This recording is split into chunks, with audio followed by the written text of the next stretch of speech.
Marais, comme la plupart des îles du Pacifique, possède une lentille d'eau douce en profondeur. À certains endroits de l'île, il est possible de voir le niveau de la lentille d'eau douce, comme ici à Witele. Mais comment c'est possible d'avoir de l'eau au-dessus de ces gros blocs de calcaire qui sont des roches perméables? En effet, si l'on verse de l'eau sur du calcaire, l'eau traverse le calcaire. On dit alors que le calcaire est une roche perméable. Donc là, on a l'eau salée qui est représentée par de l'eau plus du sel. Et l'éponge représente l'île de Marais qui est une île calcaire. Si je pose l'éponge sur l'eau salée, eh bien on remarque que l'eau pénètre sur les côtés de l'éponge. La lentille d'eau douce de Marais vient de la pluie. Et lorsqu'il pleut, elle se forme à l'intérieur de Marais grâce à un phénomène que l'on appelle la densité.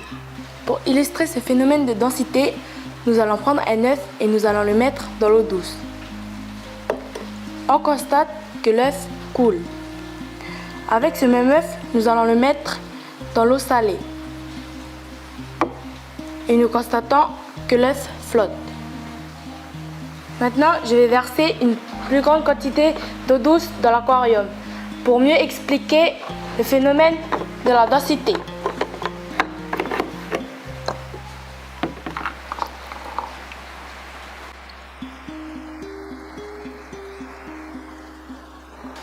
Là, on voit que l'eau douce reste au-dessus de l'eau salée car elle est moins dense que l'eau salée.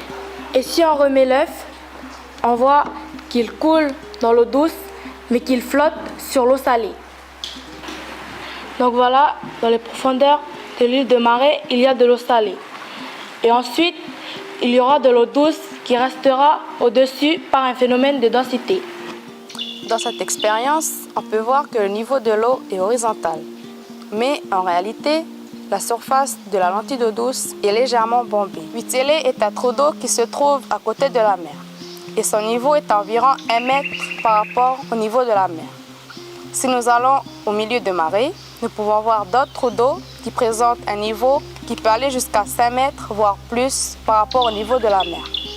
La question c'est, comment se fait-il que la surface de la lentille d'eau douce n'est pas horizontale, mais légèrement bombée? Effectivement, cette observation nous permet de faire un petit schéma. Ici, nous avons Witele et le trou de bonne qui est légèrement au-dessus. C'est pour cela que l'on parle de lentille d'eau douce, car elle est légèrement bombée. Si nous versons de l'eau dans un verre, nous constatons que l'eau ne va pas déborder tout de suite, mais elle va former une lentille d'eau à la surface du verre. L'eau est une molécule avec 2 atomes d'hydrogène chargés positivement et un atome d'oxygène chargé négativement. Ce phénomène que l'on vient de voir avec le verre est possible grâce aux liaisons d'hydrogène entre les molécules d'eau. Ce morceau de carton représente l'île de Marais et nous allons le poser sur ce verre rempli d'eau.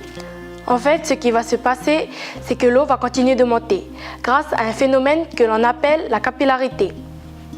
Les liaisons hydrogène permettent déjà d'expliquer la courbure de la lentille d'eau douce, mais grâce à la capillarité, la courbure s'accentue encore plus. À l'intérieur de l'île, il y a des rivières souterraines. Et lors des épisodes de fortes pluies comme aujourd'hui, le surplus d'eau de pluie sort à certains endroits de l'île, comme ici à Witele.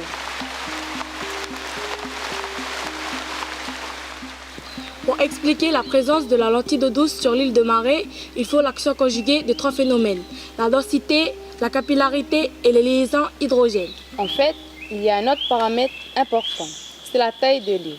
Marais et Lifou sont suffisamment grandes pour accueillir une lentille d'eau douce, contrairement à Uvea. Ces 2 liquides ne se mélangent pas. Il suffit de rien pour rompre cet équilibre. Nous avons donc intérêt de protéger notre lentille d'eau douce.